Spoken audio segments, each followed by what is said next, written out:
Kemudian setelah itu nanti diproses verifikasi dari Kanrek BKN. Kemudian dari proses verifikasi di sini nanti akan ada 3 hasil. Hasil pertama itu adalah BTS, hasil yang kedua adalah TMS, yang ketiga ini adalah ACC.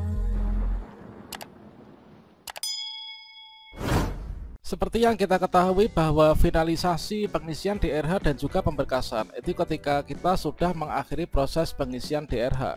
Dan di sini ketika kita melakukan pengisian DRH dan juga pemberkasan, kita diminta untuk mencermati dan juga memeriksa kembali ya untuk seluruh isian dan juga berkas yang kita upload. Bagaimana jadinya kalau misalkan kita ini sudah terlanjur mengakhiri proses pengisian DRH, namun ternyata di sini ada berkas yang keliru atau berkas yang salah yang perlu kita ganti, teman-teman. Pada video ini kita akan memberikan pengalaman bagaimanakah cara mengganti berkas yang salah di SSC-ASN setelah kita ini mengakhiri proses pengisian DRH.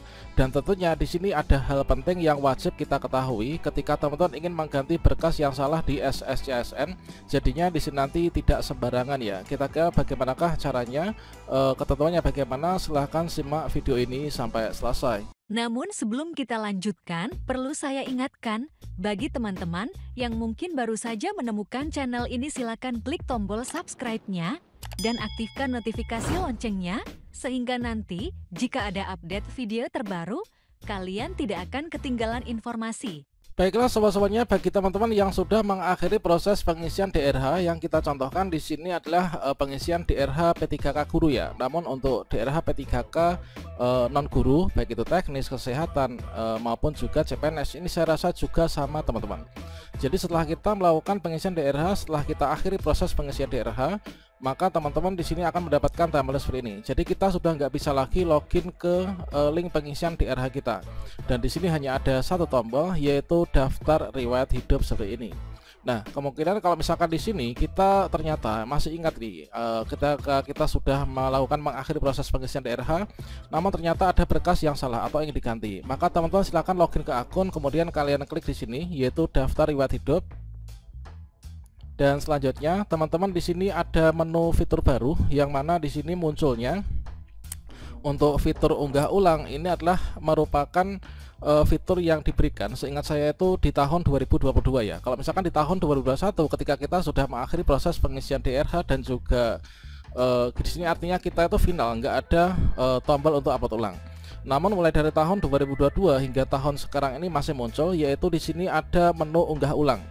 Nah, misalkan saja di sini untuk surat pernyataan misalkan. Nah, setelah saya mengakhiri proses pengisian DRH, ternyata setelah saya lihat untuk surat pernyataan saya, nah di sini ternyata ada kekeliruan, yang mana untuk di bagian bawah ternyata di sini menutupi ya. Jadi untuk materai saya ini menutupi dari tulisan membuat pernyataan.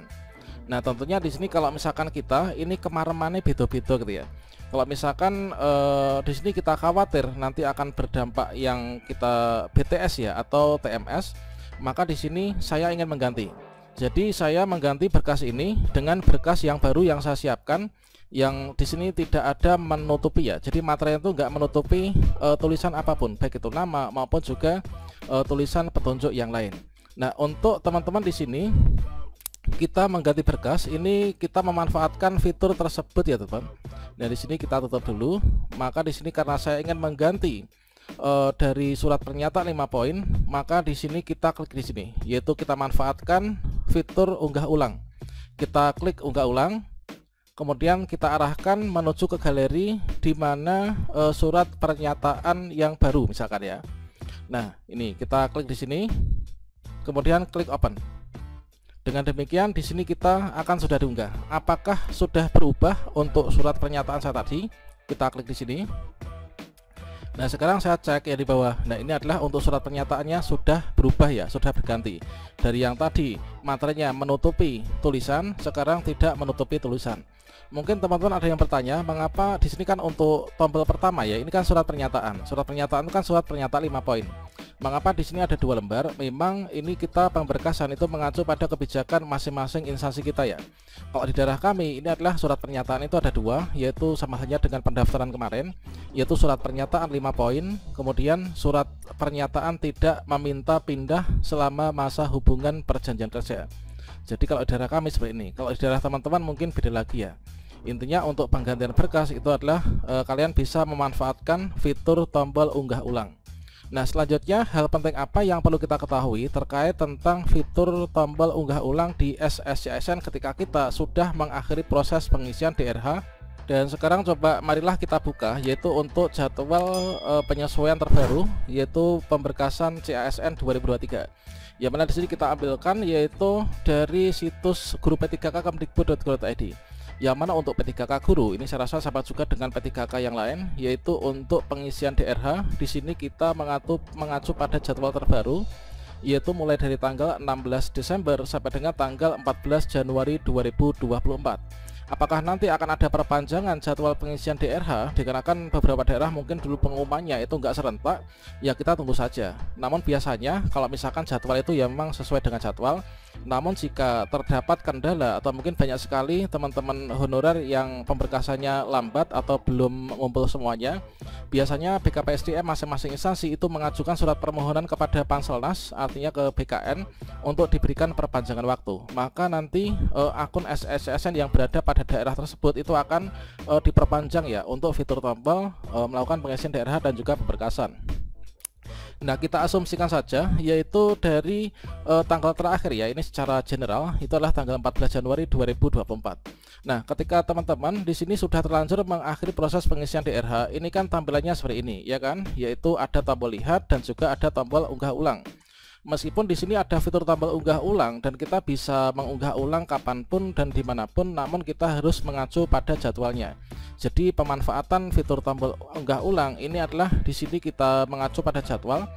Jadi teman-teman ketika teman-teman di daerahnya atau di instansi kita itu untuk jadwalnya itu masih dalam jadwal pemberkasan. Artinya untuk pemberkasan belum ditutup jadwalnya, belum berakhir, maka kita kapanpun bisa melakukan pengunggah ulangan untuk mengganti berkas. Silahkan dicek kembali ya. Namun ketika teman-teman di sini sudah melewati jadwal, misalkan di sini kita ternyata baru ingat itu untuk berkas yang harus diganti atau salah itu, misalkan sudah tanggal ini kan 14 Januari ya, misalkan tanggal 25 Januari misalkan. Maka di sini teman-teman silahkan konfirmasi ke BKPSDM, karena nanti yang menjadi verifikator itu adalah dari BKPSDM kita masing-masing ya. Jadi kalau misalkan di sini masih dalam rentang waktu jadwal pemberkasan, maka kita tinggal unggah ulang saja di sini dengan cara yang di depan tadi.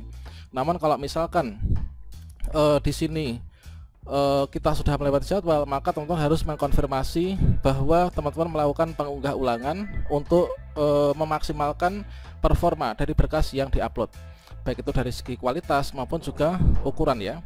Nah, selanjutnya di sini manfaat lain dari tombol unggah ulang itu adalah seperti ini.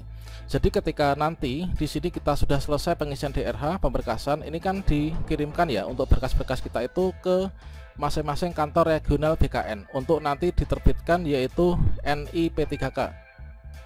Nah, diterbitkan untuk NIP3K. Nah, untuk proses penerbitan NIP3K itu nanti ada berbagai macam tahapan.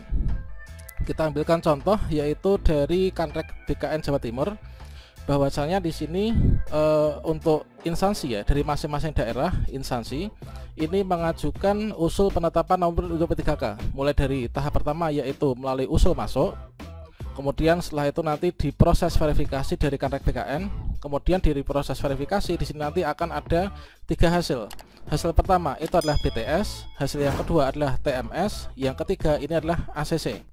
Nah, sekarang kita cek dulu untuk penjelasannya. Usul masuk merupakan usulan dari instansi yang diajukan melalui aplikasi SIASN. BTS ini artinya adalah dokumen usulan dalam perbaikan atau dikembalikan ke instansi. Kemudian TMS ini adalah dokumen usulan tidak memenuhi syarat, dan ACC dokumen usulan ini memenuhi syarat. Jadi manfaat fitur tombol unggah ulang ini nanti ketika teman-teman sudah proses penetapan nomor induk P3K, maka ketika ini masuk dalam BTS artinya ada berkas yang dikembalikan ke instansi, maka berkas dikembalikan ke instansi untuk diperbaiki. Nanti dari instansi akan menghubungi teman-teman guru honorer yang lulus ini, maka kalian nanti bisa memanfaatkan fitur unggah ulang ini. Jadinya fitur unggah ulang ini tidak sembarang kita gunakan ya. Jadi yang pertama itu tadi, yang kedua adalah ketika teman-teman nanti sudah penetapan RP3K dan dapat perintah untuk melakukan perbaikan, maka silakan dimanfaatkan. Oke, itu teman-teman untuk cara mengganti berkas setelah kita akhiri proses pengisian DRH. Dan hal yang penting kita wajib ketahui terkait tentang tombol unggah ulang ini ya. Oke, demikian, salam sukses untuk kita semuanya. Wassalamualaikum warahmatullahi wabarakatuh.